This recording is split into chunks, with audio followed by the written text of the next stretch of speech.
Welcome to WTOL 11 this morning. I'm Amy Steigerwald in for Jenna Lento today. Let's send things right on over to First Alert meteorologist Ryan Wheatman to plan out the rest of your weekend. Forecast here in just a few minutes. All right, Ryan, thank you. New details this morning about a grandmother charged in the death of her grandson. Yesenia Flores is now facing a murder charge after officials say the 5-year-old child had multiple blunt force injuries. She was charged with endangering children earlier this week. The coroner's office ruling his death a homicide. Flores originally told investigators the child hurt himself while jumping off a bed. She said the boy was semi-unresponsive and unable to get up from the floor, yet she did not call 911 until the next evening. The Monroe Police Department is still looking for this man. Police say Cornelius Aaron Woody is a suspect in a recent shooting that happened on Cass Street. He's considered armed and dangerous and is wanted for attempted murder. If you see him or know where he might be, you're asked to call Monroe County Central Dispatch.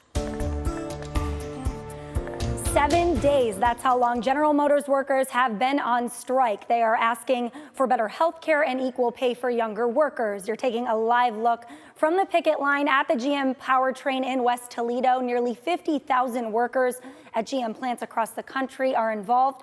Roughly 2,000 right here in Northwest Ohio. A UAW official tells WTOL some progress has been made in contract talks, but there are still many issues the two sides are very far apart on.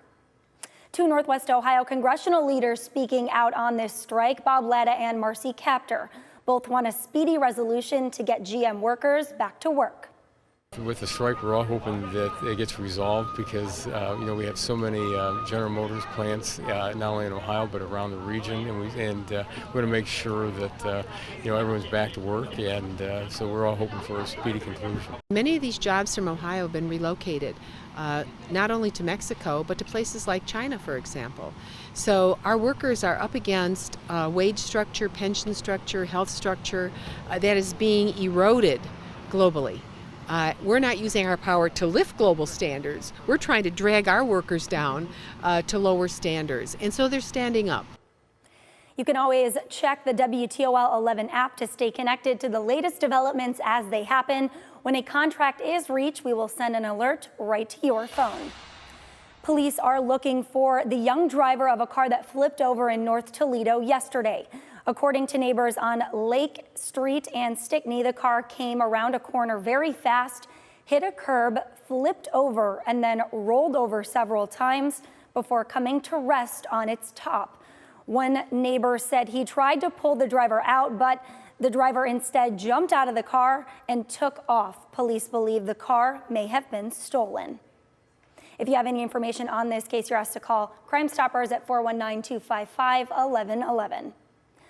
A late-night fire damages a pizza parlor in Maumee. It happened around 9 last night at JoJo's Pizza on Briarfield and Salisbury. It was immediately extinguished when crews from multiple departments got to the scene. Nobody was hurt, but we're told other businesses in that strip mall, including a dry cleaner, dental office, and cafe, were also affected. The investigation into what caused the fire is ongoing. The Hancock County Sheriff's Office needs your help finding 56-year-old Philip Pruitt. Take a look. He's right there. He's been missing since September 11th. He was last seen at his home. He might be driving a silver Dodge 2011 pickup truck with the license plate that's on the bottom of your screen right now. Anyone with information is asked to call the Hancock County Sheriff's Office. Well, over the weekend, 17 Democratic presidential candidates attended the annual Polk County Steak Fry in Des Moines, Iowa, where politics is at the top of the menu. Hillary Lane has the latest reaction there to the growing controversy over President Trump's reported phone conversation with the Ukraine president. Democratic presidential candidates turned out to flip steaks and win votes at the annual Steak Fry in Des Moines, Iowa. In a still crowded field, some took aim at President Trump over the controversy in a whistleblower case over his reported phone conversation with the Ukrainian president. An act against the people of the United States to collaborate or attempt to collaborate with a foreign leader. He believes he is above the law. In an interview Friday, Ukraine's foreign minister denied suggestions President Trump put pressure on the nation's leader. Former Vice President Joe Biden addressed reports President Trump pressed Ukraine's president to investigate his son, Hunter Biden. Trump deserves to be investigated. Why is he on the phone with a foreign leader, trying to intimidate a foreign leader, if that's what happened? Hunter Biden worked for a Ukrainian gas company during the Obama administration. President Trump tweeted Saturday, "The fake news media and their partner, the Democrat Party, want to stay as far away as possible from the Joe Biden demand that the Ukrainian government fire a prosecutor who is investigating his son, or they won't get a very large amount of U.S. money. So they fabricate a story about me and a perfectly fine and routine conversation I had with the new president of the Ukraine. Nothing was said that was in any way wrong." The Biden campaign Saturday issued a statement calling the president's side of the story a conspiracy theory. Hillary Lane, CBS News, New York. And President Trump will be making a stop right here in Northwest Ohio today. He's set to visit Australian-owned Pratt Industries down in Wapakoneta. The White House says Trump will appear with Australian Prime Minister Scott Morrison at the event. He's scheduled to speak sometime tonight. Our Tyler Paley will be down there and bring you the very latest, both on air and on our WTOL 11 Facebook page.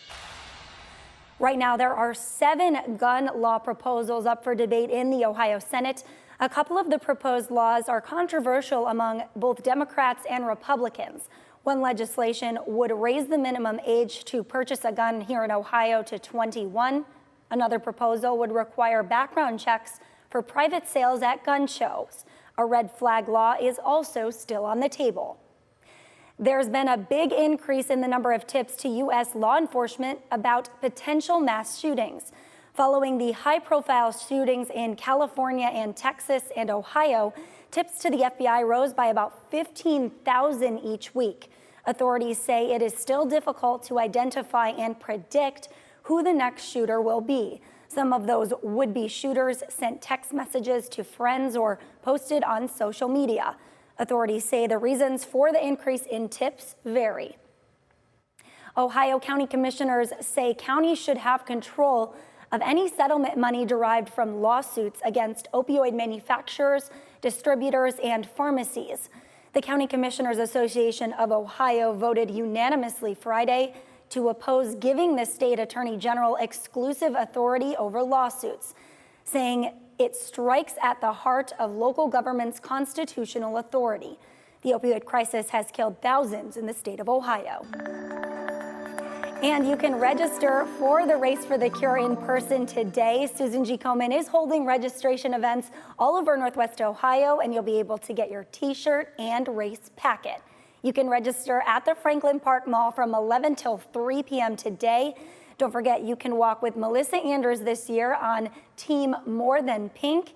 And you can always register for the race and the team right now on our WTOL 11 app. Finley's race is this coming Saturday, and Toledo's the day after, which is 1 week from today. Very exciting. In Ohio County, urging people to stop using vaping products as the number of cases in the state continues to rise.